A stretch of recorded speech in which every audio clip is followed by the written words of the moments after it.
हरे राम राम राम हरे हरे। जय। तो हम लोग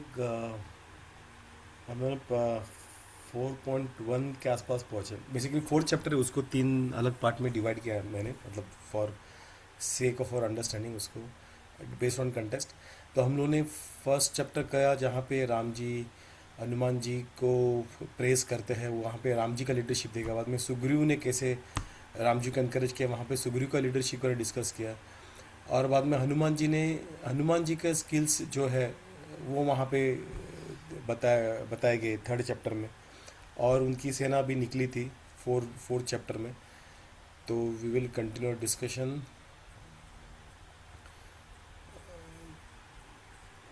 तो वी हैड डिस्कस दिस कि सुग्रीव का मोटिवेशन, कि कैसे कैसे अलग अलग मोटिवेशनल जो स्पीकर्स है वो इनलाइन है, कैसे सुग्रीव उनको ये करते हैं रादर देन जस्ट सेइंग कि चलो उठो निकलते हैं, how we connects him. And similarly when Hanuman ji उनको अपडेट देते हैं, तो वो उनको डर नहीं, इंफॉर्मेशन देते हैं। तो इन्फॉर्मेशन के लिए SALUTE का जो कंसेप्ट है मिलिट्री में यूज़ होता है, तो हनुमान जी मोरलेस वही इस पे, मतलब उनका जो है सैल्यूट जो है, जो हनुमान जी का जो ये था रिपोर्टिंग स्ट्रेटेजी, रिपोर्टिंग जो फॉर्मेट था वही फॉर्मेट पे बैठा हुआ था। So this shows that Hanuman ji he was, I mean there are multiple instances, this is one of the instance जहाँ पे हनुमान जी काफ़ी समझदार थे, काफ़ी बुद्धिमान थे, ये प्रतीक होता है। देन हम लोगों ने देखा कि कैसे राम जी आगे बढ़े थे, उन्होंने सुग्रीव को ऑर्डर किया, अलग अलग जो है नील था, और उनको पता है कि एक झुंड आगे जाएगा, जो नीला जो है वो उनको लीड करेगा, और उनका काम रहेगा कि बाकी के जो सेना आ रहे हैं उनके लिए रास्ता साफ करना, इंश्योर करना कि आगे कोई खतरा तो नहीं। और उनमें से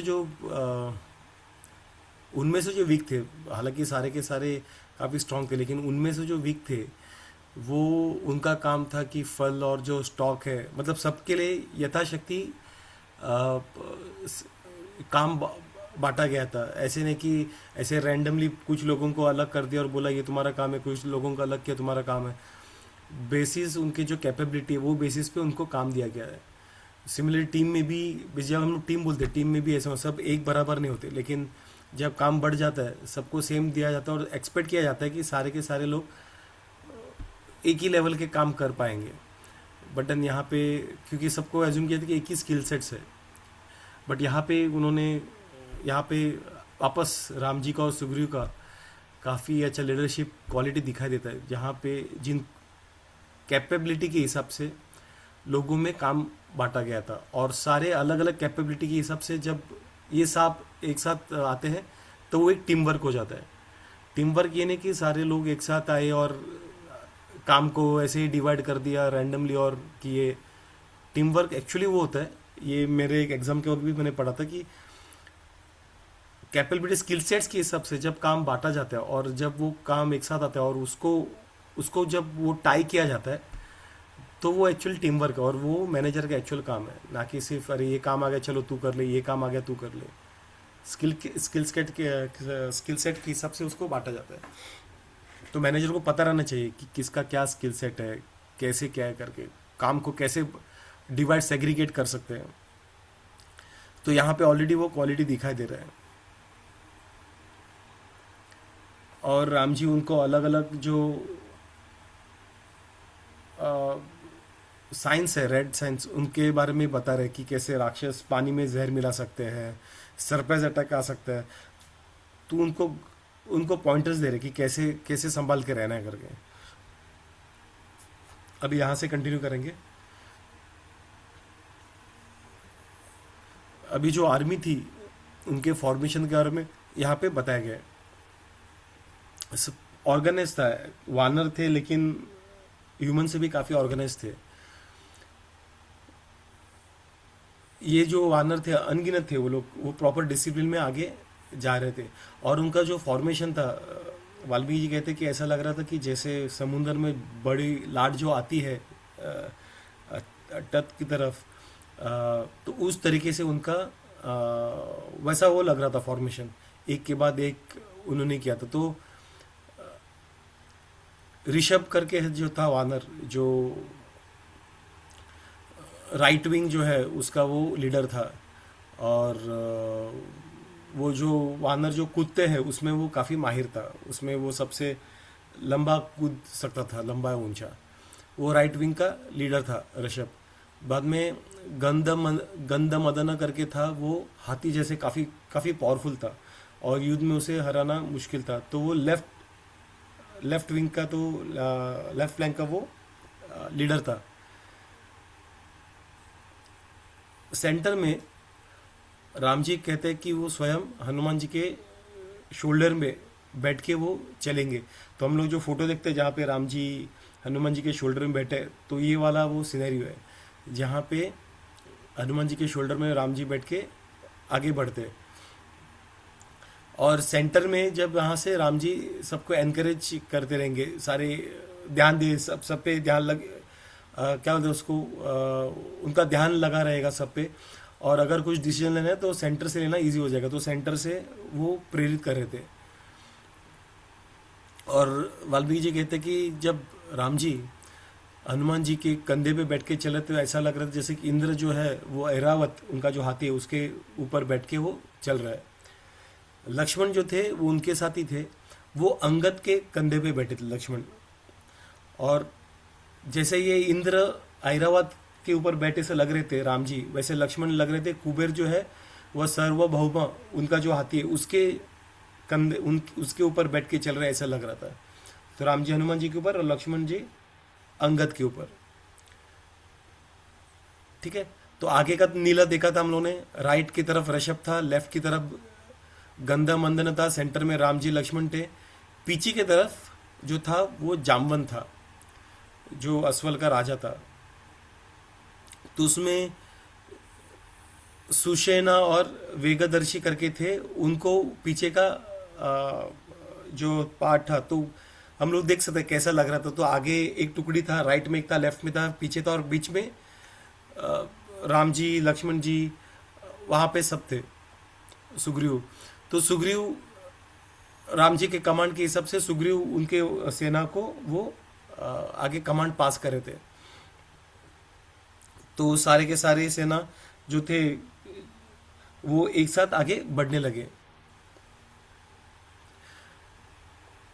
तो पहाड़ों से, बड़े बड़े पहाड़ों की चोटी से नीचे आने लगे, गुफाओं से बाहर कूदने लगे,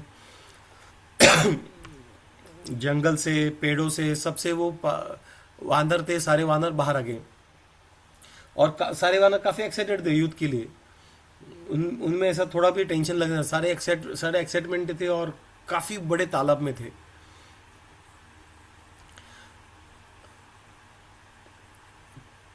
तो सारी जब सेना इकट्ठी हुई तो सारी सेना आगे एक साथ बढ़ी साउथ की तरफ, मतलब ये अपने कन्याकुमारी की तरफ वो सारे बढ़ने लगे।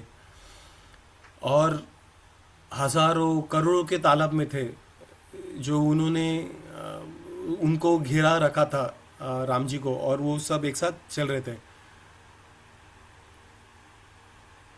और सुग्रीव ने इन सब चीज़ों को जब वो कर रहे थे काफ़ी डिसिप्लिन से उनको मेंटेन किया था। तो काफ़ी, लेकिन वो फॉर्मेशन काफ़ी डिसिप्लिन किया, लेकिन वानर तो वानर है, तो थोड़ा से वो कूदते कूदते जा रहे थे, बीच में दौड़ रहे थे, बीच में जोर से शेरों के दहाड़ रहे थे और हंसते खेलते जा रहे थे। बीच में कभी उनको मीठा फल दिखा तो मीठा फल खा लेंगे, बीच में जैसे बंदर है ना, कूदते रहते हैं, बीच में रुक जाता है बंदर और बैठ के ऐसा खा नहीं लगता है, वापस कूद जाता है बाकी टोली के साथ। तो वैसे वो करने लगे। उधर की जो फॉरेस्ट की जो ये रहते मध रहते हैं वो खाने लगे। और काफ़ी सारे फूलों से लगा हुआ जो ब्रांचेस था उनको तोड़ के वो अपने साथ लेके जा रहे थे, उनको उसका सुगंध अच्छा लगने लगा था। अपना जो मस्त जो उनका जो केयरफ्री टाइप मेंटेलिटी यहाँ पे उनका वो बिहेवियर यहाँ पे वो दिखा रहे थे। कोई एक दूसरे को उठा के जा रहे थे, कोई एक दूसरे को गलती से नॉकडाउन कर रहे थे, नीचे गिरा रहे थे, तो कोई एक दूसरे को धक्का दे रहे थे। तो ऐसे होते हुए भी उनका मन जो था वो युद्ध पे दृढ़ था, उन्हें पता है वो युद्ध के लिए आते, लेकिन वो काफ़ी रिलैक्स रख रहे थे हम उनको। काफ़ी होता है ना, कभी हम लोग एकदम सीरियसली एक्सटर्नली भी बिहेव करते तो और स्ट्रेस बढ़ जाता है। लेकिन हम लोग अगर थोड़ा सा रिलैक्स करते हैं, थोड़ा सा ऐसे एक्सरसाइज, स्टेप ब्रीदिंग, ऐसे सब करके थोड़ा सा जब एक्सटर्नली बॉडी पे भी हम लोग कुछ कार्य करते हैं तो मेंटल स्ट्रेस भी थोड़ा कम हो जाता है। तो सेम चीज़ यहाँ पे हुआ था, यहाँ पे हो रहा है। यहाँ पे बंदर जो है वो थोड़ा रिलैक्स हो रहा है, उनका मन वहीं पे है। ऐसा नहीं कि वो उससे हट के वो अपने एंजॉयमेंट में लगे, नहीं, उनका मन उधर ही, उनको पता है। लेकिन वो एक्सटर्नली खुद को थोड़ा सा डिस्ट्रेस रखने का प्रयास कर रहे हैं। और उनका युद्ध के लिए जो है वो काफ़ी देर, तो वो ऐसे राम जी के बगल से सब जब उनको घेर के जब जा रहे थे तो जोर जोर से चिल्ला रहे थे कि हम सारे राक्षसों को मार देंगे, हम रावण को मार देंगे। और उनके ये जोर जोर से चिल्लाने से उनका जो राम जी के लिए सेवा करने का जो उतावलापन था वो यहाँ पे प्रतीक होता था। दृढ़ता जी थे उनके प्रतीक होती, और सीता मैया को जो वो लेके आने का दो उन्होंने दृढ़ता दिखाई थी वो यहाँ पे दिखाई दे रही थी। तो ऋषभ, नील, कुमुद और काफी सारे वानर सेना थे, वो अपने अपने टुकड़ों को आगे लेके जा रहे थे। उनका काम था कि बाकी जो सेना थी उनको उनके लिए सेफ पाथ बना के लेके जाना है। और आर्मी के हार्ट में कौन था? सेंटर में राम जी। तो सारा का सारा आर्मी साउथ की तरफ जा रहा था और सारे फॉर्मेशन में जा रहे थे। भले वो कूद रहे थे लेकिन फॉर्मेशन उनका सही था। तो वहां पे स्तवली जो है उसने 1 करोड़ वानरों को लेके आगे बढ़ रहा था। बाद में केसरी, पनासा, गज, अतिबला, अर्का, ये सारे अलग अलग वानर है जो अलग अलग टुकड़ों को लीड कर रहे थे। जामवंत सुशना हम लोगों ने देखा था, जो सुशना भी अश्वली था, बियरी था वो, तो वो पीछे की तरफ कर रहे थे और थोड़े थोड़े वेस्ट की तरफ। और नील जो था वो आगे का सुपरविजन पूरा आगे लीड कर रहा था, डिसिप्लिन मेंटेन कर रहा था और इंश्योर कर रहा था कि हर एक डिवीजन जो है टुकड़े वो सही तरीके से आगे बढ़ रहे। तो डरीमुख था, प्रजन्ना, रंभा, रभश, ये सारे जो थे वो अपने सारे टुकड़ों को वो काफ़ी मोटिवेट कर रहे थे, उनको चीयर कर रहे थे, उनके स्पिरिट्स हाई रख रहे थे टाइम टू टाइम, ताकि वो नीचे वो थोड़ा सा डीमोटिवेट ना हो जाए और उनका मन जो हमेशा उस पर फोकस रहे कि मिशन क्या है। तो ऐसे सबको अलग अलग कार्य दिया गया था। तो जैसे आगे बढ़ रहे थे, अलग अलग कोई दौड़ रहा था, कूद रहा था, जा रहा था, लेकिन यहाँ पे वो जो थे वो सिविलियंस जहाँ पे थे, जो आम जनता जो यहाँ पे रहती, वो वहाँ से सिटी से और गाँव से नहीं जाना कर, ताकि उनको तकलीफ ना हो। तो सारे रूट जो थे वो जंगल और पहाड़ियों से थे। तो उस वक्त तो जंगल पहाड़ काफ़ी थे, तो रूट तो बंद रहा था। ऐसे नहीं थे कि उनको किधर से शहर से जाना पड़ रहा था, ताकि जो आम इंसान है वो कभी वो डिस्टर्ब ना हो करके। और जैसे वो जा रहे थे उनके उनके मार्चिंग से जो जोर जोर से जैसे थंडर जैसे आवाज आने लगे थे। और हनुमान जी ने तो राम जी को अपने शोल्डर्स पे ले लिया था और अंगद ने लक्ष्मण को, और दोनों ऐसे लग रहे थे सूरज और चांद दे करके। तो पूरे सेना जो है वो पूरे उनको देख के कॉन्फिडेंस में आ जाती थी। और उनको कॉन्फिडेंस राम जी ने, जब लक्ष्मण ने राम जी को देखा जब जा रहे थे साथ में, तो उन्होंने कहा कि ये सारी वानरों के जो कॉन्फिडेंस थे वो देख के ऐसा लग रहा है कि रावण जल्दी तुरंत ही वो मारा जाएगा और सीता मैया को वापस हम लोग लेके आ पाएंगे और आप भी जल्द ही अयोध्या चले जाओगे। और ऑस्पिशंस जो साइंस थे वो लक्ष्मण ने वापस देखने स्टार्ट किए। उन्होंने देखा कि अरे आर्मी के ऊपर जो है वो एकदम जेंटल विंड जा रहा है, मतलब थकावट उनको दूर करने के लिए। तो ऐसा लग रहा है उनके सपोर्ट में कुछ हो रहा है। और चिड़िया और जानवर जो है वो काफ़ी प्लीजेंट साउंड आवाज़ कर रहे हैं। और डायरेक्शन जो है सारे वो काफ़ी ब्राइट और पीसफुल लग रहे हैं। तो ये सारी चीज़ें वो कह रहे हैं कि वो इंडिकेट कर रहा है कि हमारे सपोर्ट में ही है नेचर। तो तो बेसिकली जो भी है सब अच्छा ही होगा। और उन्होंने बाद में एस्ट्रोनॉमिकल साइंस भी देखे कि जुपिटर जो है भार्गव काफ़ी काफ़ी शाइन कर रहा है ब्राइटली। विनस जो है शुक्र, वो भी राम जी के पीछे की तरफ काफ़ी फेवरेबली वहाँ पे वो दिखा है। सप्त ऋषि जो है वो ध्रुव तारा के आसपास, तो काफ़ी सारे ऐसे उन्होंने उनको साइंस बताए, एस्ट्रोलॉजिकल साइंस भी की, जिससे पता है कि ये सारा ऑस्पिशियस है और हमारा जो मिशन है वो पूरा हो जाएगा। वहाँ पे लेकिन एक इन ऑस्पिशियस साइन एक लगा था और स्टार दिखा था जो राक्षसों के साथ एक्चुअली जुड़ा जाता है।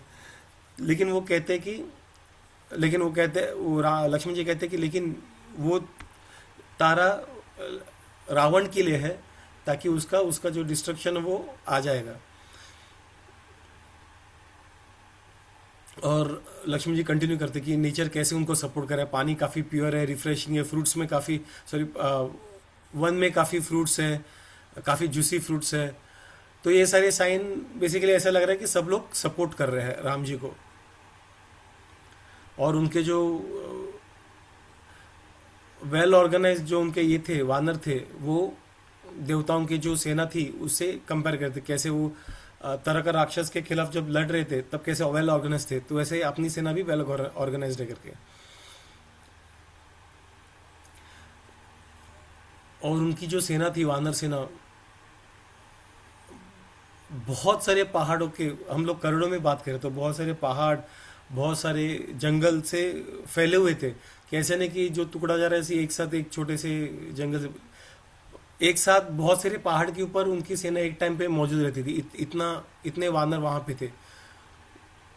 और उनके जो पैरों के धूल से ऐसा जो हवा में उड़ रहा था, उससे उससे लगभग जो था सूरज ढक गया था।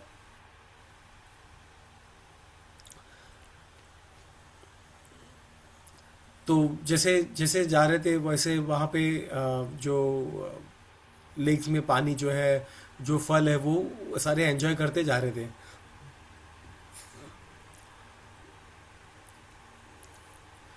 तो काफ़ी जोर जोर से चिल्लाना, जोर से दहाड़ना, कोई अगर कोई राक्षस रहेगा डर जाए, आसपास में कोई छुपा रहेगा तो।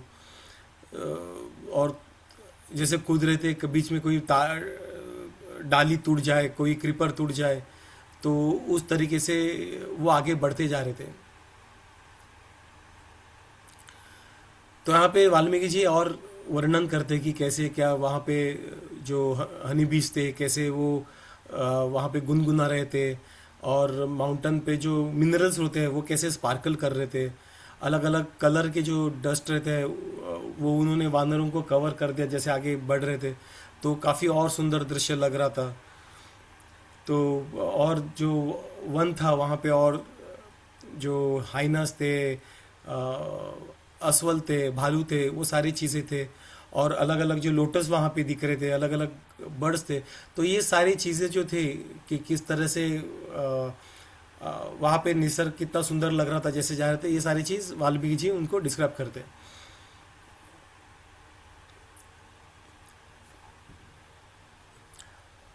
तो वहाँ पे राम जी आगे जैसे बढ़ते गए वैसे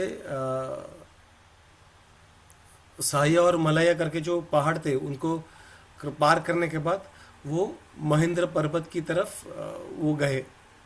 और उन्होंने वहाँ पे देखा कि जो साउथ का महेंद्र पर्वत से जहाँ से हनुमान जी कूदे थे, वहाँ से उनके उसके टोक पे जाके उन्होंने देखा कि कैसे, नोक पे जाके कि कैसे पूरा साउथ का जो समुंदर है कितना विशाल है करके।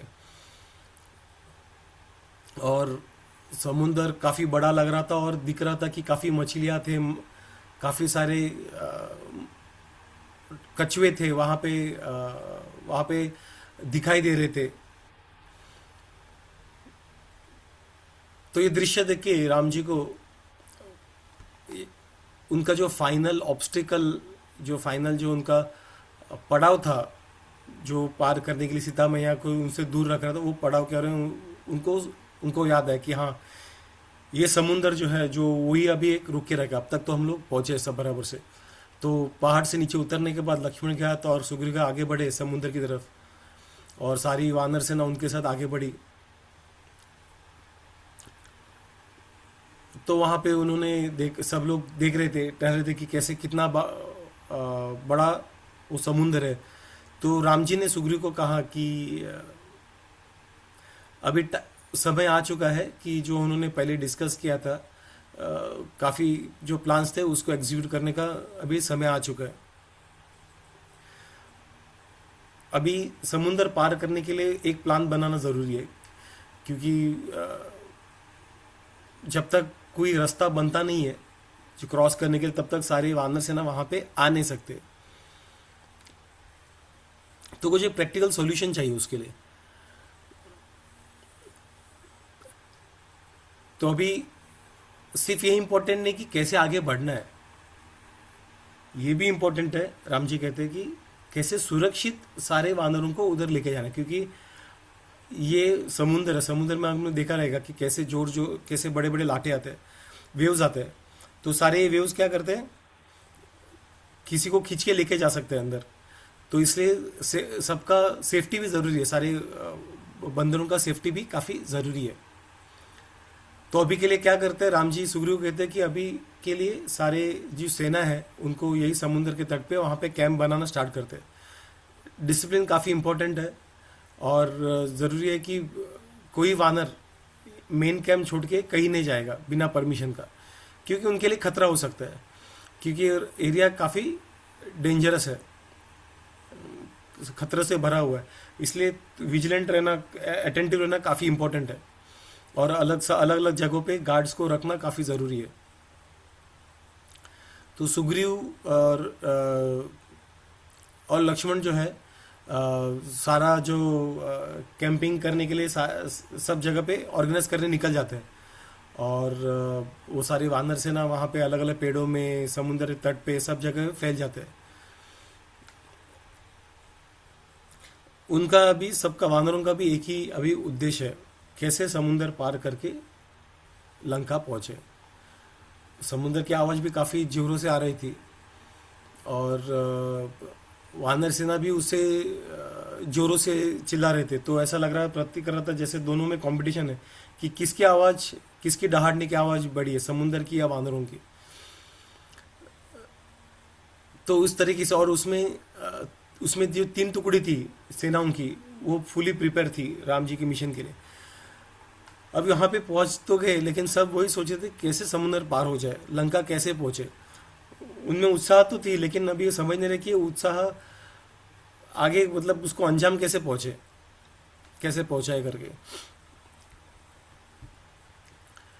तो जैसे रात हुई, जैसे चांद ऊपर ही का, तो उनके रिफ्लेक्शन समुद्र पे देखे, समुंदर पे दिख रहा था। वहाँ पे काफ़ी सारे मछलियाँ थी, वो दिख रही थी, मगरमच्छ दिख रहे थे जो समुंदर से जा रहे थे।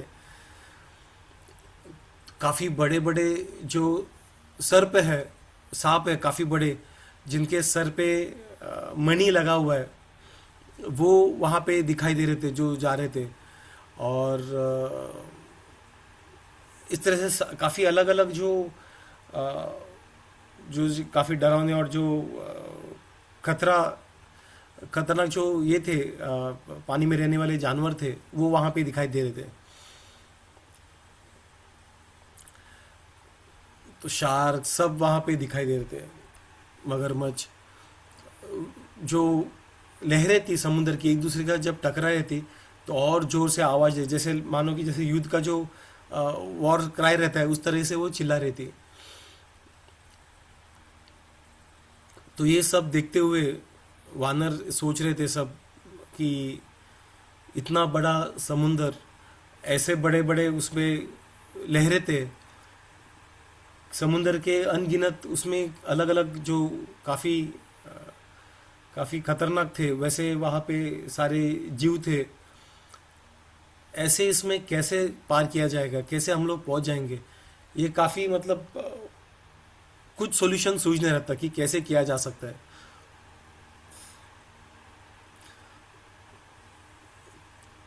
तो अभी कैंपिंग तो कर दिया था, कैंपिंग का अरेंजमेंट हो चुका था।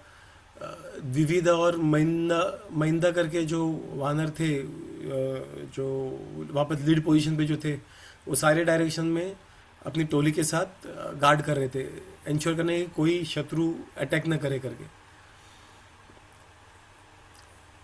सारे सेना जो है एक बार स्टेशन होने के बाद किधर क्या कैंपिंग प्रॉपर स्ट्रेटेजिकली पोजीशन करने के बाद राम जी और लक्ष्मण जी तट पे बैठे थे। पूरे विशाल समुंदर को देख के राम जी ने अपना हृदय जो है वो लक्ष्मण को खोल दिया। उन्होंने कहा कि समय के साथ कैसे दुख भी कम हो जाता है, लेकिन इस यूजुअली ऐसे ही होता है, लेकिन मेरे केस में जैसे समय बढ़ रहा है जा रहा है वैसे दुख मेरा और बढ़ते जा रहा है। सीता से जो दूर रहने का दुख और बढ़ रहा है। हम लोग ने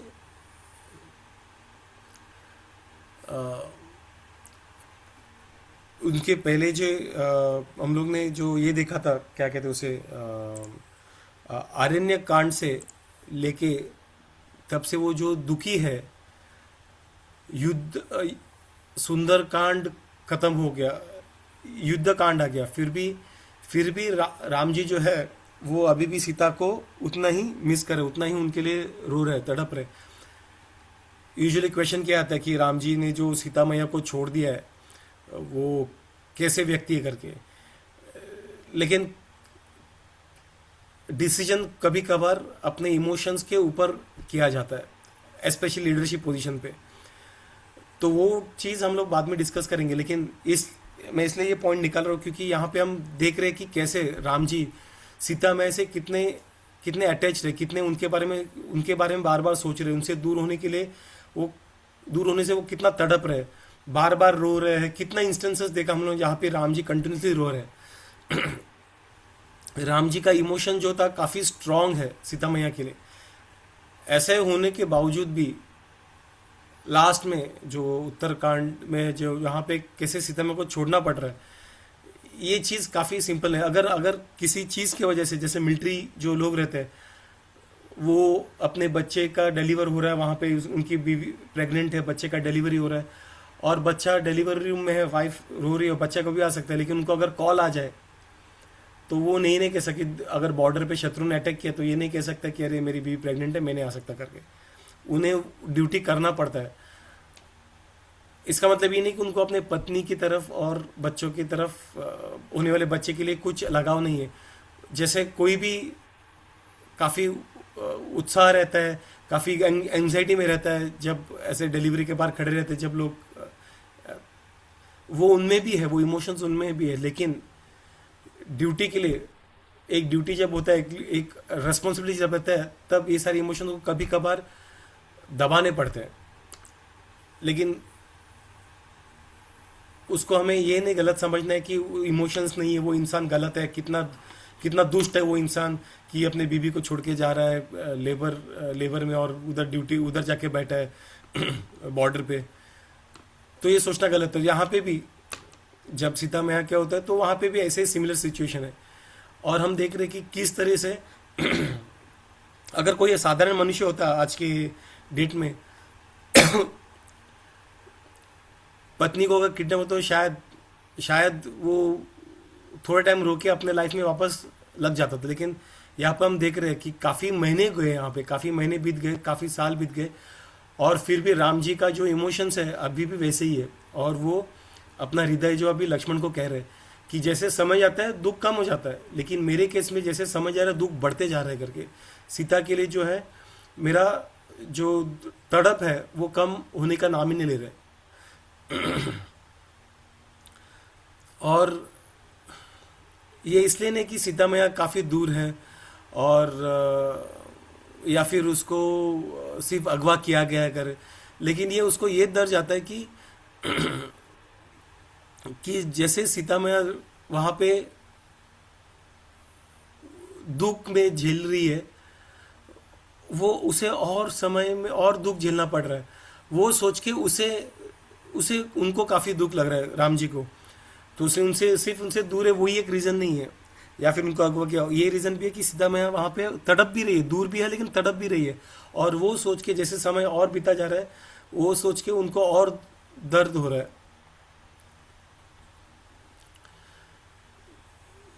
तो राम जी जो है वो वापस वो इमोशन में बहने लगे। और वहाँ पे जो विंड, वहाँ पे जो हवा था, वो हवा के झोंके को कह रहे थे कि हे हवा, उस जगह पे जाओ जहाँ पे मेरी सीता वहाँ पे बैठी है, वहाँ पे टच करके वापस मुझे टच करो, वहाँ पे जाके वापस मुझे टच करो। तो अगर ऐसा हवा अगर उधर जाके वापस आएगा तो मुझे ऐसा लगेगा कि सीता ने ही मुझे टच किया है। तो इस तरीके से वो सोचने लगे थे। वो चांद की तरफ देख के बोलते हैं कि क्योंकि वो और सीता मैया दोनों चांद की तरफ एक एक समय पे ही देख रहे थे, तो एक समय में देखते रहेंगे तो फिर उन्हें ऐसा लगेगा कि वो सीता मैया को ही देख रहे हैं। ये सारे हम लोग यूजुअली फिल्मों में ऐसा देखते हैं, फिल्मों ने यही से सब निकाला हुआ है। ये एक्चुअल इमोशंस है जो हम लोग देखते हैं, इसलिए उसे, जब इमोशंस नहीं तो उसको रेप्लिकेट करना काफ़ी डिफिकल्ट हो जाता है। हम लोग हवे में कुछ तो लिख सकते हैं, लेकिन वो इमोशंस एक्सपीरियंस करना ज़रूरी है, क्योंकि हम लोगों ने, काफ़ी सारे लोगों ने किया नहीं होता है। तो ऐसे ऐसे शास्त्रों में जो रहते हैं, और या फिर कवि के इसमें जो हम लोग देखते हैं बड़े बड़े जो कालिदास जैसे, तो वहाँ से वो प्रेरित करके थोड़ा सा ऊपर नीचे करके चिपका देते हैं। तो चांद एक सटल बॉन्ड बन गया, जैसे हवा एक चांद एक सटल बॉन्ड बन गया। तो राम जी अभी रावण का जो ये था, रावण ने जैसे सीता मैया को जिस वक्त लेके गए थे, वो सोच के वो सोच रहे, इमेजिन करे कि वो कैसे सीता मैया कैसे डर के मारे रोई रहेगी कि हे स्वामी, मेरे स्वामी मुझे बचाओ करके। तो वो चीख उनके कानों में गूंज रहा था, और वो उनको और तड़प रहे थे। ऐसा लग रहा था जैसे कोई जहर लेने का कैसे जलता है पूरा शरीर, वैसे वैसे वैसे उनका मन जल रहा था। वो कहते कि सीता मैया जो दूर है उनसे, वो एक पेट्रोल की तरह है, फ्यूल की तरह है, जो उनसे सीता मैया दूर है। और वो फ्यूल क्या जला रहा है? वो फ्यूल सीता मैया का याद करने का जो उनकी जो याद है उनको बार बार आती है, उस चीज़ को और बढ़ावा दे रहे हैं। इसे शास्त्रों में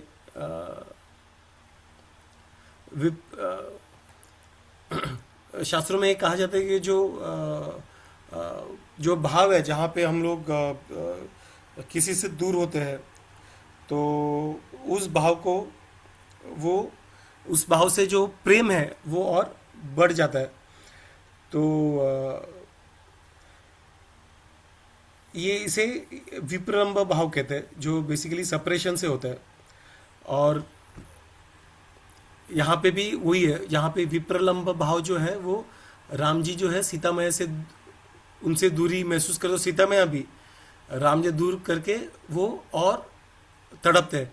लेकिन ये तड़पना, और हम जब तड़पते हैं हमारे मटेरियल सेंस में, जब अपने प्रेमी से या फिर पति या पत्नी दूर होने से अगर तड़पते रहे, ये और ये तड़पने में डिफरेंस है। वहाँ पे दुख होता ही है, यहाँ पे स्पिरिचुअल ब्लिस भी रहता है, यहाँ पे भी दुख होता है, लेकिन ये दुख एक स्पिरिचुअल ब्लिस, एक आनंद लेके आता है। जब जब गोपी या कृष्णा के लिए बिछड़ के विप्रलंब भाव में रहते हैं, जब सीता के मैया रहती है, तो वो दुख में वहाँ पे सुख भी है। ये हमें समझना मुश्किल है, क्योंकि हम ये एक्सपीरियंस नहीं कर सकते, लेकिन शास्त्रों में इसका वर्णन किया गया है। तो इसमें जो है स्पिरिचुअल ब्लिस वो एंजॉय करते हैं स्पिरिचुअल। और उससे क्या होता है, इससे क्या होता है, वो राम के लिए या कृष्ण के लिए, भगवान के लिए उनका अटैचमेंट और बढ़ जाता है, और वो भगवान के बारे में सोचना स्टार्ट कर देते हैं, और सोचने से और उनको दुख होता है, और वो भगवान के बारे में सोचते हैं, और उससे दुख बढ़ जाता है। और जब हम भगवान के बारे में इतना सोचते हैं, तब जो एस्थेटिक जो फीलिंग्स होते हैं, जो ब्लिस होता है, जो आनंद होता है, वो हृदय में और बढ़ते जाता है। तो ये सेम यहाँ पे राम जी कह रहे हैं कि उनसे दूर होने का जो, उनसे जो दूरियां है, वो फ्यूल की तरफ काम करती है, और उनको याद करने के लिए, और वो उनके जो याद के जो अग्नि में वो पेट्रोल की तरह काम करती है। तो राम जी जो है लक्ष्मण को कहते हैं कि शायद उन्हें ये अग्नि जो है उनकी यादों के, वो अभी उन्हें जला देगी, इसलिए उसको उनको शायद जाके ठंडे पानी में जाके उन्हें वहाँ पे लेना, शांत उनको करना पड़ेगा, नहीं तो ये काफ़ी उन्हें तड़पा रही है। और नींद से भी फर्क नहीं, उन्हें कुछ फर्क नहीं पड़ता नींद में भी। ऐसे नहीं कि सीता के याद उनको नहीं आते, नींद में भी उनको सीता की याद आते। तो हर जगह पे उन्हें काफ़ी वो तड़पा रहे, वो सारी यादें सीता मैया के।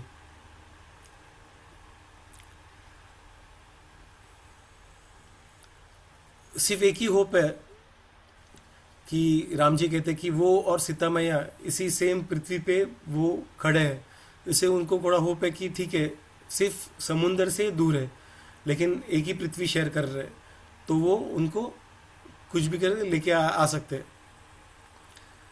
तो वो कहते कि हनुमान जी ने उनको ये कन्फर्मेशन लाया, इसलिए वो अभी जीवित है। तो लेकिन ऐसा लग रहा है जीवित तो है, लेकिन वो जो सूखा हुआ जो राइस का ये फील्ड रहता है, पैडी फील्ड, तो उस तरीके से वो है कि जिसको हार्डली कुछ अड़ोस पड़ोस के यहाँ से कुछ पानी मिल रहा है उसके ऊपर वो जीवित है, लेकिन अदरवाइज वो किसी काम का नहीं, पूरा सूख गया है।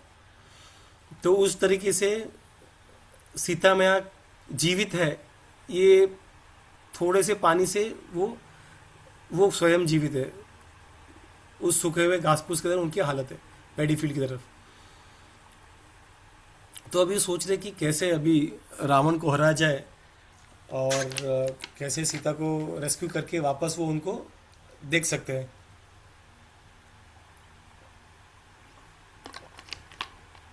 और ये सोचते सोचते कि किस तरह से किया जाए वॉर, वापस सीता मैया का चेहरा सामने आता है, तो सीता मैया के बारे में वापस सोचने लगते हैं कि कैसे उनके आंखें काफ़ी कमल की तरह कमल में दिखती थी, उनके जो हाथ थे पैर थे कैसे सुंदर थे, उनकी जो सुंदरता थी कैसे कैसी विशाल थी, उसे कोई कोई तुलना नहीं थी।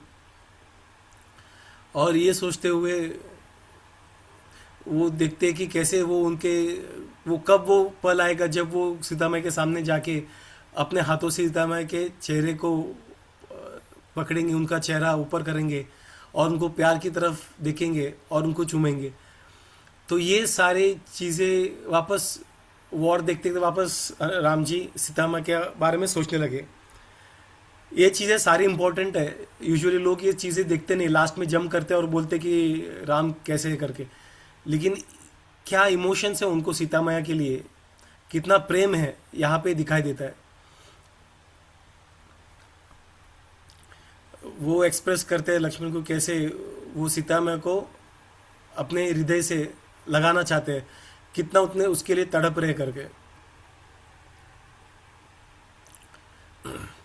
तो राम ये सोच रहे कि सीता मैया के पास एक पति है जो उसको बचा सकता है, लेकिन फिर भी वो राक्षसों के बीच में फंसी हुई है, वो कितनी उदास रहेगी, कितनी पतली हुई रहेगी, उसके आसपास कोई उसे बचाने वाला नहीं है। जनक महाराज के वो पुत्री राजकन्या थी और दशरथ महाराज की वो बहू थी, लेकिन ऐसे बड़े पोजीशन में होते हुए भी उनका कैसे स्थिति आ चुकी है, ये सोच के उन्हें काफ़ी दुख होता है। तो ये सोच के वो और दुखी हो जाते हैं। तो वो कह रहे थे कि वैसे ही सीता मैया काफ़ी जैसे काफ़ी पतली थी, अभी और भी दुबली पतली हुई रहेगी क्योंकि वो खाना नहीं खाती रहेगी, उनके आसपास में जो है वो सिचुएशन अच्छा नहीं, सराउंडिंग में धूप में और पतली हुई रहेगी। तो ये सारी चीज़ें वापस सीता मैया के बारे में वो लक्ष्मण को कह रहे, कहते कि सिर्फ एक ही चीज़ है जो अभी उनके इस दुख को शांत कर सकता है। उनका बाण जब रावण के छाती को चीर देगा और उसके बाद वो सीता मैया को रिकवर करेगा, तभी वो जाके उनके सारे दुख को उनको आराम मिल सकता है। तो अभी वो उतावले है कि वो उनका ये उतावलापन कभी कम हो जाएगा, सीता मैया को मिलने का जो उतावलापन है वो कब कम हो जाएगा, इस चीज़ का वो भी उतावलापन उनको आने लगा है।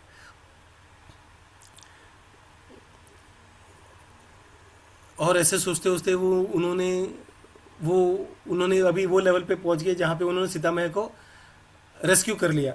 और कैसे सीता मैया उनके उनको आलिंगन करे, उनका उनका सिर उनके गले पे रहेगा, और कैसे वो खुशी के आंसू से उनका जो कंधा है वो भीग जाएगा। तो वो अभी इमेजिन करने लगे। तो प्रार्थना करते कि ये दिन तुरंत आ जाए करके, और वो और झेल नहीं सकते, सीता मैया के लिए जो दुख है वो और झेल नहीं सकते। तो यहाँ पे हम लोग पॉज करेंगे। किसी को कुछ क्वेश्चंस, कुछ डाउट? राम जी का जो सीता मैया के लिए प्रेम है उसके लिए कुछ डाउट किसी को? अरे बोल। तो यहाँ पे हम लोग पॉज करते हैं। और ये सारे चैप्टर इसलिए इसलिए भागवतम में भी प्रभुपादा और सारे आचार्य कहते हैं कि हम लोग यूजुअली जाते हैं कृष्ण कथा में कूद जाते हैं, और काफ़ी सारी चीज़ें मिसअंडरस्टैंड कर देते हैं। लड़कियों के पीछे जाता है, ये करता है, हम वो चीज़ को समझ नहीं पाते। तो ये सारी चीज़ें काफ़ी इम्पोर्टेंट है समझना। आ, कि सारे चैप्टर्स फ्लो में पढ़ना काफ़ी ज़रूरी है। ये सिर्फ ऐसे बीच में उठा के अगर पढ़ेंगे तो ऐसे ही हम अपना ओपिनियन बनाएंगे। लेकिन ये हिस्ट्री है जहाँ पे सब इन्फॉर्मेशन दिया है, हम अपना ओपिनियन बिना कुछ पढ़े नहीं दे सकते। सिर्फ एक पार्ट पढ़ के ओपिनियन बनाएंगे देन इट इज़ रॉन्ग। तो वो लॉजिक से शिवाजी महाराज ने जब अफजल खान को मारा, तो हम लोग शिवाजी महाराज सिर्फ उतने पढ़ रहे, ये तो मर्डर है, ये तो लोगों को मार रहा है, धर्म के बेसिस पे लोगों को मार रहा है, तो वो लॉजिक हम लोग लेके आएंगे। लेकिन जब पूरा हिस्ट्री पढ़ेंगे तब वो कंटेस्ट को समझ पाएंगे। तो इसलिए सारी चीज़ के ऊपर जब हम लोग कमेंट करते हैं, कंटेस्ट को समझना काफ़ी इंपॉर्टेंट है। इसलिए ये चैप्टर्स भले इसमें कुछ ऐसे इंटरेस्टिंग लगने रहे, लेकिन ये दुख वो कैसे उनका मूड क्या है, इनका इमोशंस क्या है, ये सारे कंटेक्स्ट है पूरे हिस्ट्री को समझने के लिए। ठीक है, मैं यहाँ पे रिकॉर्डिंग स्टॉप करता हूँ। हरे कृष्ण कृष्ण कृष्ण हरे हरे, हरे राम